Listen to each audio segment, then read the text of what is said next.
فرزند زہرا یہ حالات برے ہیں۔ کاشانہ بصیرت ایک ایسا مکمل یوٹیوب چینل جس پر محروم بصارت کے لیے بالخصوص اور تمام افراد کے لیے بالعموم سینکڑوں کی تعداد میں اسلامی کتب دستیاب ہیں۔ لہذا گزارش ہے کہ آپ اپنی ذمہ داری نبھاتے ہوئے کاشانہ بصیرت کو سبسکرائب کرنے کے ساتھ ساتھ بیل آئیکن کو پریس کیجئے تاکہ آپ علم کے حصول کے ساتھ ساتھ مذہب اہل بیت کی اشاعت میں بھی اہم کردار ادا کرتے رہیں۔ کاشانہ بصیرت۔ فرزند زہرا یہ حالات برے ہیں۔ بسم اللہ الرحمن الرحیم۔ السلام علیکم۔ کاشانہ بصیرت کے یوٹیوب چینل سے نورین عباس حاضر خدمت ہے۔ میں آپ کے لیے کتاب درس عقائد کا آج 12واں حصہ لے کر آئی ہوں، جس کے مصنف آیت اللہ مصباح یزدی ہیں اور ترجمہ کیا ہے جناب سمیر حسین بہاولپوری نے۔ تو آئیے مطالعے کا آغاز کرتے ہیں۔ مسائل نبوت پر بحث کرنے کے نتائج۔ مقدمہ۔ ہمیں یہ مطلب معلوم ہو چکا ہے کہ وہ مسائل جنہیں حل کرنا اور جاننا ہر عاقل شخص پر واجب ہے تاکہ وہ ایک انسانی زندگی بحسن خوبی گزار سکے، درج ذیل ہیں۔ نمبر 1، انسان اور جہان کا وجود کس سے ہے یا ان دونوں کی تدبیر اور ارادہ کس کے ہاتھ میں ہے؟ نمبر 2، انسان کی زندگی کا انتہائی مرحلہ اور انتہائی ہدف کہاں ہے؟ نمبر 3، انسانوں کی وہ احتیاجات جس کے لیے بھی صحیح زندگی گزارنے کے طور طریقے کا جاننا ضروری ہے تاکہ اس راستے کے ذریعے کمال حقیقی اور سعادت ابدی کو حاصل کیا جا سکے۔ لہٰذا ان مسائل کے پیش نظر کیا اس معرفت کو حاصل کرنے میں کوئی ضمانت ہے، اور اگر ہے تو کن لوگوں کے اختیار میں ہے؟ ان سوالات کے صحیح جوابات دراصل توحید، قیامت، نبوت جیسے اصول ہیں کہ جو تمام ادیان آسمانی میں اصلی ترین عقائد میں شمار کیے جاتے ہیں۔ ہم نے اس کتاب کے پہلے مرحلے میں معرفت خدا کے تحت بحث کی ہے اور اس کے نتیجے تک پہنچے ہیں کہ تمام موجودات اپنے وجود کو خالق ہستی سے حاصل کرتے ہیں اور ہر ایک اسی کے حکیمانہ تدبیر کے زیر سایہ ہیں، اور کوئی بھی کسی بھی حال میں کہیں بھی اور کسی بھی امر میں اس سے بے نیاز نہیں ہے۔ ہم نے ان مطالب کو عقلی دلائل کے ذریعے ثابت کر دیا ہے اور اس بات کی بھی وضاحت کر دی ہے کہ ایسے مسائل کو صرف عقلی دلائل کے ذریعے ہی حل کیا جا سکتا ہے، اس لیے کہ تعبدی دلائل اور کلام خدا کو اسی وقت دلیل بنایا جا سکتا ہے جب وجود خدا اور اس کا کلام، اس کا معتبر ہونا دلیل عقلی کے ذریعے ثابت ہو چکا ہو۔ جس طرح سے کہ نبی اور امام کے کلام کو سنت قرار دینا ان کی نبوت و امامت اور ان کے کلام کی حجیت کے اثبات پر منحصر ہے، تفصیل مواد کو وحی کے ذریعے ثابت کیا جا سکتا ہے، اگر اصل قیامت عقلی اور نقلی دلائل کے ذریعے قابل اثبات ہے۔ لہٰذا نبوت اور قیامت کے مسائل کو بیان کرنے کے لیے پہلے عقلی دلائل کے ذریعے اصل قیامت اور اصل نبوت کو ثابت کرنا ہوگا۔ پھر جب رسول اکرم صلی اللہ علیہ وآلہ وسلم کی نبوت اور قرآن کریم کی حقانیت ثابت ہو جائے تو کتاب و سنت کے مطابق ان دونوں کے تفصیلی مسائل کو بیان کیا جائے گا، لیکن چونکہ ان دونوں کے مسائل کو جداگانہ بیان کرنا سمجھانے کے لیے نہایت مفید ہے، لہٰذا گزشتہ سنت پر عمل کرتے ہوئے پہلے ہم نبوت کے مسائل اور پھر قیامت کے مسائل کو بیان کریں گے، اور اگر بعض مقامات پر کسی ایسے مطلب کی ضرورت پڑی جسے بعد میں ثابت کرنا ہوا تو اس کو استدلال کے درمیان اصل موضوع کے عنوان سے ذکر کر دیں گے تاکہ بآسانی بات اپنی جگہ پر ثابت ہو سکے۔ اس حصے کے مباحث کا ہدف: اس حصے کو ذکر کرنے سے ہمارا پہلا ہدف یہ ہے کہ حقائق ہستی اور صحیح زندگی کے راستوں کی معرفت حاصل کرنے کے لیے حس و عقل کے علاوہ ایک اور راستہ بھی ہے کہ جس میں خطا کا کوئی امکان نہیں ہے، جسے وحی کہا جاتا ہے، جو ایک قسم کی الہی تعلیم ہونے کے ناطے اس کے خاص بندوں سے مخصوص ہے اور عوام اس کی حقیقت سے بے خبر ہے، لیکن آثار اور علامتوں کے ذریعے وحی کے ہونے کا پتہ لگاتے ہوئے انبیاء الہی کے ادعا یعنی وحی کے ہونے پر یقین کیا جا سکتا ہے۔ اور یہ ایک حقیقت ہے کہ جب کسی کے لیے وحی الہی کا ہونا ثابت ہو جائے اور جب اس کے پیغامات دوسروں تک پہنچ جائیں تو ان پر واجب ہے کہ اس کے احکامات پر عمل کریں، اور اس صورت میں کوئی بھی اس کی مخالفت کر کے عذر پیش نہیں کر سکتا مگر یہ کہ وحی کسی خاص فرد یا گروہ یا ایک معین زمانے سے مخصوص ہو۔ لہٰذا اس حصے کے بنیادی مسائل: بعثت انبیاء علیہ السلام کی ضرورت، وحی کا لوگوں تک پہنچنے تک عمدی یا سہوی تصرفات سے محفوظ رہنا، یا انبیاء علیہ السلام کا پیغامات الہی کو لوگوں تک پہنچانے میں معصوم ہونا اور ان کی نبوت کو ثابت کرنے کے لیے کافی دلائل کا ہونا وغیرہ۔ ہیپس ہے یہ پہ سین جب وحی اور نبوت کے بنیادی مسائل دلیل عقلی کے علاوہ ثابت ہو گئے تو اس کے بعد دوسرے مسائل جیسے تعداد انبیاء، کتب آسمانی، شریعتیں، آخری رسول صلی اللہ علیہ وآلہ وسلم، آخری کتاب اور ان کے جانشین کی تعین جیسے مسائل کے تحت بحث کی جائے گی، لیکن ان تمام مسائل کو عقلی برہان کے ذریعے ثابت کرنا میسر نہیں ہے، بلکہ بہت سے مقامات پر نقلی اور تعبیری دلائل کا سہارا لینا ضروری ہے۔ علم کلام میں تحقیق کی روش: اب تک جو کچھ ہم نے بیان کیا ہے اس کے مطابق فلسفہ اور علم کلام کے درمیان بنیادی فرق روشن ہو گیا، اس لیے کہ فلسفہ ان مسائل میں سے ہے کہ جو عقلی دلائل کے ذریعے ثابت ہوتا ہے، لیکن علم کلام ان مسائل پر مشتمل ہے کہ جو نقلی اور تعبیری دلائل کے بغیر قابل اثبات نہیں ہیں۔ ایک دوسری تعبیر کے مطابق فلسفہ اور علم کلام کے درمیان موجودہ نسبت عموم خصوص منبجہ کی ہے، یعنی فلسفہ اور علم کلام مشترک مسائل سے متصف ہوتے ہیں، دونوں اپنے مخصوص مسائل کے مالک بھی ہیں۔ ہاں، فلسفے کے اپنے مخصوص مسائل عقل کی بنیاد پر حل کیے جاتے ہیں، لیکن علم کلام کے مسائل عقلی اور تعبیری دلائل کے ذریعے ثابت ہوتے ہیں۔ ایک دوسری تعبیر کے مطابق در حقیقت علم کلام تلفیقی، یعنی اس میں دلائل عقلی کے استعمال کے علاوہ تعبیری دلائل کا سہارا بھی لیا جاتا ہے۔ نتیجہ: فلسفہ اور علم کلام میں دو بنیادی فرق یہ ہے کہ دونوں مشترک مسائل خدا کی معرفت سے سرفراز ہونے کے علاوہ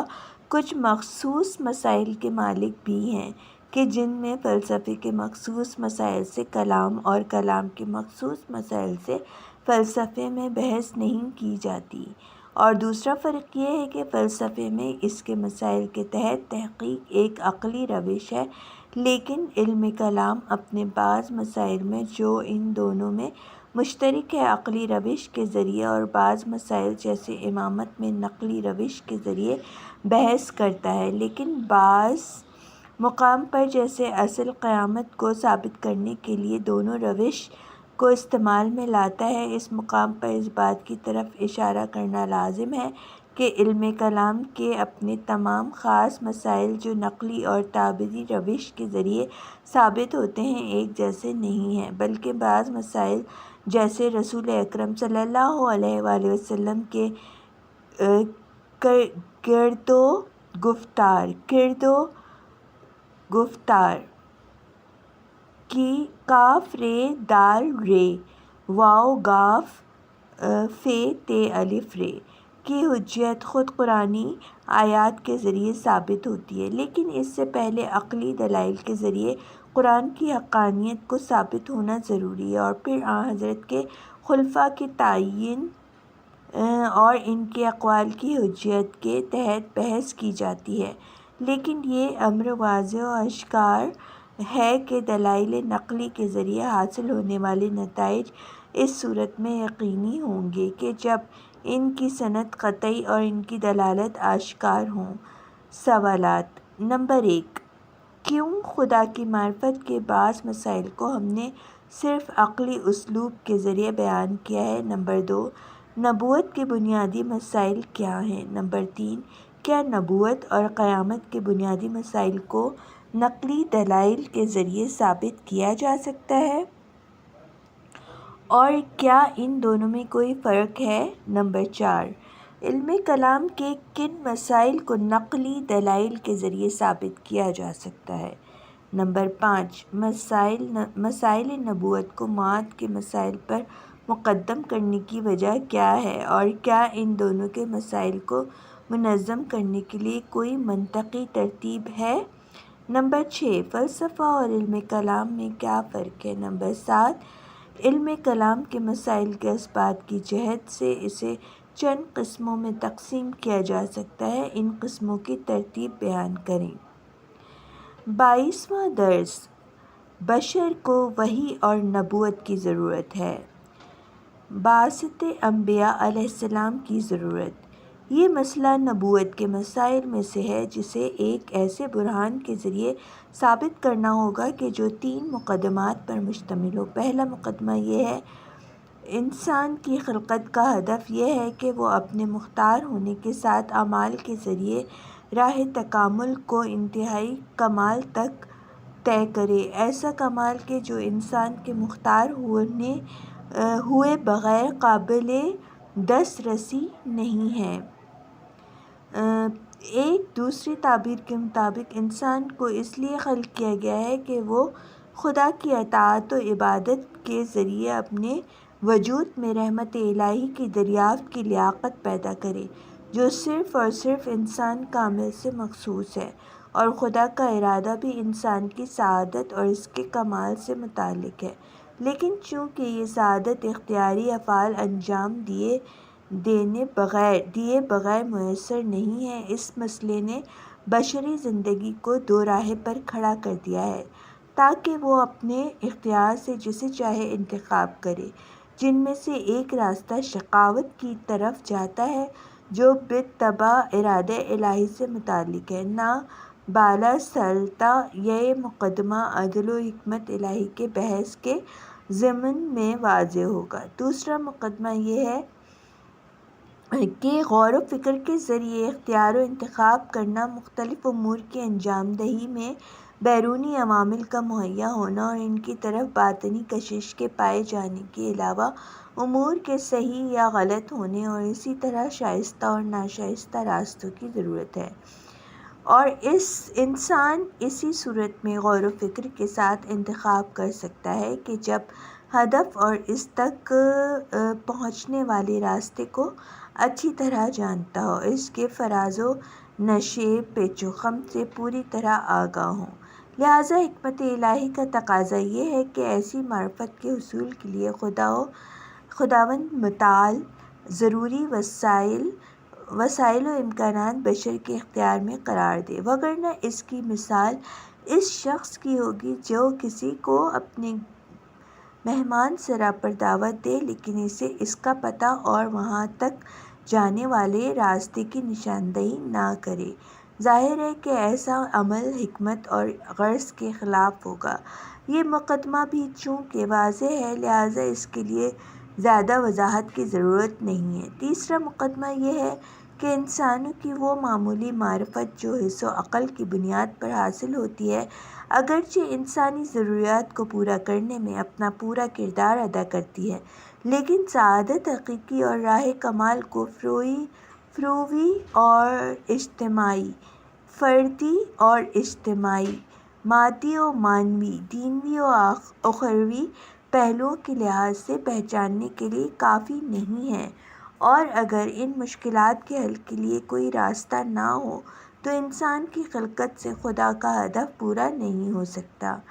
ان مقدمات کی بدولت ہم اس نتیجے تک پہنچے ہیں کہ حکمت الہی کا تقاضا یہ ہے کہ راہ تکامل کی پہچان کے لیے حس و عقل کے علاوہ کوئی دوسرا راستہ انسان کے اختیار میں ہونا چاہیے تاکہ انسان براہ راست یا چند واسطے کے ذریعے اس سے مستفید ہو سکے۔ ہاں، یہ وہی کا راستہ ہے جسے خدا نے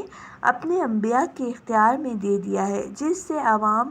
انبیاء علیہ السلام کے ذریعے اور انبیاء علیہ السلام براہ راست مستفید ہوتے ہیں، اور جو چیز کمال، نہائی اور نون ہے الف حمزہ چھوٹی ہے اور سعادت کے حصول میں ضروری ہے، اسے انسانوں کے اختیار میں قرار دیا ہے۔ ان تینوں مقدموں میں تیسرے مقدمے کی بنسبت ممکن ہے کسی کے دل میں کوئی شبہ پیدا ہو، لہٰذا اس سلسلے میں تھوڑی سی وضاحت کریں گے تاکہ اس طرح راہ تکامل کی تشخیص میں علوم بشری کی کمزوری اور بشر کے لیے راہ وحی کی ضرورت پوری طرح روشن ہو جائے۔ بشری علوم کی ناکامی، زندگی کے صحیح راستے کو اس کے تمام جوانب کے ساتھ پہچاننے کے ضروری ہے۔ جوانب، جیم واو الف نون بے۔ جوانب کے ساتھ پہچاننے کے لیے ضروری ہے کہ سب سے پہلے انسان کے آغاز و انجام نیز بقیہ موجودات کے ساتھ اس کے روابط اور مخلوقات کے ساتھ اس کی معاشرت کے علاوہ سعادت و شقاوت میں اثر انداز ہونے والے مختلف پہلوؤں کا جاننا ضروری ہے۔ نیز مصالح و مفاسد، سود و زیاں میں کمی اور زیادتی کی تشخیص بھی ضروری ہے تاکہ اس طرح کھربوں انسان کے وظائف مشخص ہو سکیں جو مختلف طبعی اور اجتماعی شرائط اور بدنی اور روحی تفاوت و اختلافات کے ساتھ زندگی گزار رہے ہیں۔ لیکن ان تمام امور پر ایک یا چند افراد کی بات کیا ہزاروں علوم انسانی کے ماہرین بھی اکٹھا ہو جائیں تو بھی ایسے پیچیدہ فارمولے کو کشف کر کے اسے منظم اصول و قوانین کی ایسی شکل نہیں دے سکتے کہ جو تمام مسلمانوں کے لیے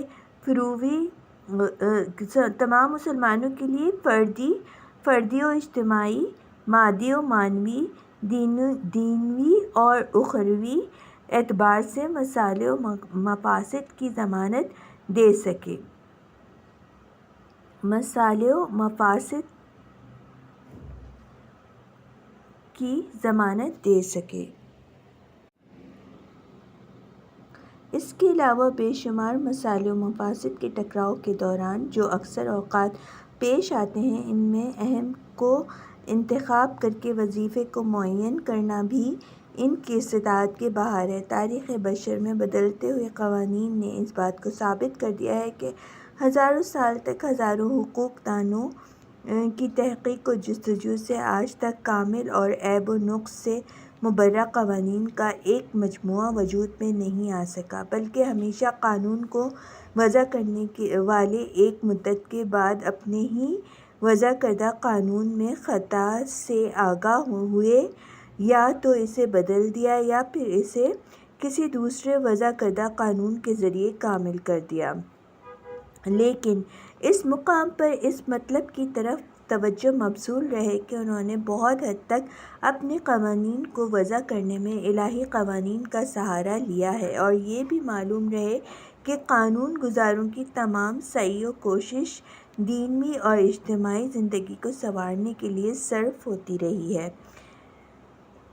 لیکن کبھی بھی انہوں نے اخروی منافع کی طرف کوئی توجہ نہ دی اور دینی قوانین سے اس کا کوئی موازنہ نہیں کیا، بلکہ اگر وہ اس مسئلے کو مد نظر رکھ کر قوانین وضع کرتے تو کبھی بھی اس راہ میں کامیاب نہ ہوتے، اس لیے کہ مادی اور دینی مصلحتوں کو ایک حد تک تجربوں کے ذریعے معین کیا جا سکتا ہے، لیکن معنوی اور اخروی مصلحتیں کسی بھی حال میں تجربہ اسی کے قابل نہیں ہیں اور پوری طرح سے اس کا مصالح کا اندازہ نہیں لگایا جا سکتا۔ اسی طرح ان کے لیے مصالح اخروی اور مصالح دینی کے ٹکراؤ کے ہنگام اہم و مہم کو تشخیص دینا بھی غیر ممکن ہے۔ بشر کے موجودہ قوانین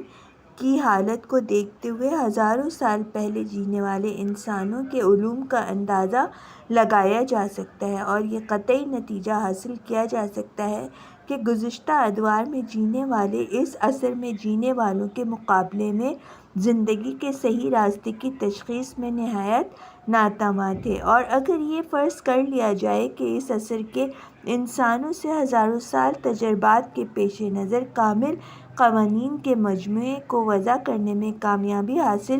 کر بھی لی ہے، یا بالفرض یہ قوانین انسانوں کو اخروی سعادت کے ضامن بھی بن گئے ہیں، لیکن پھر بھی یہ سوال اپنی جگہ باقی ہے کہ کس طرح ہزاروں انسانوں کو ان کی جہالت میں چھوڑ دینا حکمت الہی سے سازگار ہے۔ نتیجہ آغاز سے انجام تک انسانوں کی خلقت کا ہدف اسی صورت میں قابل تحقق ہے کہ جب زندگی کے حقائق اور فردی و اجتماعی وظائف کی معرفت کے لیے حس و عقل سے ماورا کوئی دوسرا راستہ بھی موجود ہو، اور وہ راستہ وحی کے علاوہ کوئی دوسرا راستہ نہیں ہو سکتا۔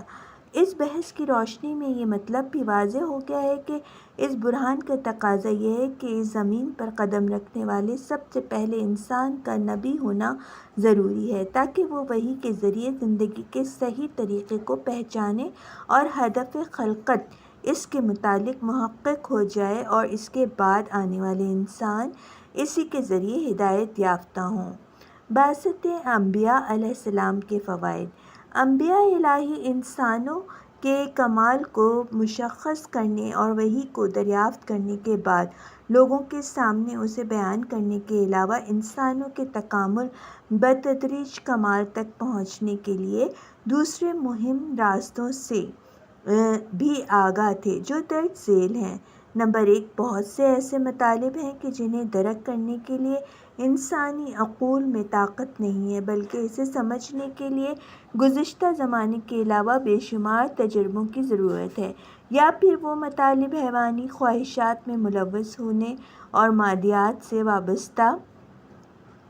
ہونے کی وجہ سے فراموشی کا شکار ہو گئے ہیں، یا پھر زہریلی تبلیغات اور لوگوں کے درمیان غلط پروپیگنڈوں کی وجہ سے مخفی ہو گئے ہیں۔ ایسے مطالب بھی انبیاء الہی کی جانب سے بیان کیے جاتے ہیں، جنہیں پے در پے تذکرات اور بار بار تکرار کے ذریعے پوری طرح فراموش ہونے سے بچا لیا جاتا ہے، اور صحیح تعلیم کے ذریعے ایسی زہریلی تبلیغات کے اثرات سے محفوظ کر دیا جاتا ہے۔ یہیں سے انبیاء علیہ السلام کا مذکر اور نذیر اور قرآن کا ذکر اور تذکرہ جیسی صفات سے متصف ہونا سمجھ میں آتا ہے۔ امام علی علیہ السلام بعثت انبیاء علیہ السلام کی حکمتوں کو بیان کرنے کے دوران فرماتے ہیں، یہاں پہ ایک عربی لکھی ہوئی ہے بریکٹ میں، اس کا ترجمہ میں آپ کے زیر سماعت میں لاتی ہوں، یعنی خدا نے اپنے رسولوں کو پے در پے بھیجا تاکہ لوگوں سے پیمان فطرت پر وفاداری کا اقرار لیں، فراموش شدہ نعمتوں کی یاد دلائیں اور تبلیغ کے ذریعے اتمام حجت کریں۔ نمبر 2، انسان کے کمال کے آخری درجے تک پہنچنے (بریکٹ بند) کے مہم ترین عوامل میں سے اسوہ اور نمونے کا ہونا ہے، جس کی اہمیت علم نفسیات ثابت ہے۔ انبیاء الہی انسان کامل اور دست الہی کے ہاتھوں تربیت پانے کی وجہ سے اس کردار کو بہترین صورت میں پیش کرتے ہیں۔ لوگوں کو اپنی تعلیمات کامیابی حاصل کرنے کے علاوہ ان کی تربیت اور تزکیے کا اہتمام بھی کرتے ہیں، اور ہمیں یہ معلوم ہے کہ قرآن میں تعلیم و تزکیے کو باہم ذکر کیا گیا ہے، یہاں تک کہ بعض مقامات پر تزکیے کو تعلیم پر مقدم کیا گیا ہے۔ نمبر 3، لوگوں کے درمیان انبیاء علیہ السلام کے موجود ہونے کی برکات میں سے ایک برکت یہ بھی ہے کہ صورتحال کے موافق ہوتے ہی لوگوں کی سیاسی اجتماعی رہبری کو بھی سنبھالتے ہیں، اور یہ امر بخوبی روشن ہے کہ ایک سماج کے لیے معصوم رہبر کا ہونا عظیم نعمتوں میں سے ہے، اس لیے کہ اس کے ذریعے سماج کی بہت سی مشکلات کو روک دیا جاتا ہے اور سماج اختلاف، گمراہی اور کج روی سے نجات پا جاتا ہے اور کمال کی جانب گامزن ہو جاتا ہے۔ سوالات۔ نمبر 1، انسان کی خلقت کا ہدف کیا ہے؟ نمبر 2، کیا جس طرح خدا کا حکیمانہ ارادہ انسان کی سعادت سے متعلق ہے، اسی طرح اس پر عذاب سے بھی متعلق ہے، یا پھر ان دونوں میں کوئی فرق ہے؟ نمبر 3، غور و فکر کے ساتھ انسان کو اختیار و انتخاب کے لیے کن امور کی ضرورت ہے؟ نمبر 4، کیوں عقل بشر تمام معارف کے سمجھنے میں ناقص و قاصر ہے؟ نمبر 5، بعثت انبیاء علیہ السلام کی ضرورت پر موجودہ برہان کو بیان کریں۔ نمبر 6، اگر انسان طولانی تجربوں کے ذریعے دینوی اور اجتماعی سعادتوں کو حاصل کر لیتا تو پھر؟ میں سوال دوبارہ ریپیٹ کرتی ہوں۔ سوال نمبر 6، اگر انسان طولانی تجربوں کے ذریعے دینوی اور اجتماعی سعادتوں کو حاصل کر لیتا تو کیا پھر بھی اسے وحی کی ضرورت تھی اور کیوں؟ نمبر 7، کیا سب سے پہلے انسان کے نبی ہونے پر دلیل قائم کی جا سکتی ہے؟ نمبر 8، انبیاء علیہ السلام کے موجود ہونے کے تمام فوائد کو بیان کریں۔ اور سامعین، یہاں پہ میں اپنے مطالعے کو روک رہی ہوں، انشاءاللہ دوبارہ حاضر ہوں گی 23ویں درس کے ساتھ، اور صفحہ نمبر اس وقت میں موجود ہوں صفحہ نمبر 160 پر۔ جب تک کے لیے خدا حافظ۔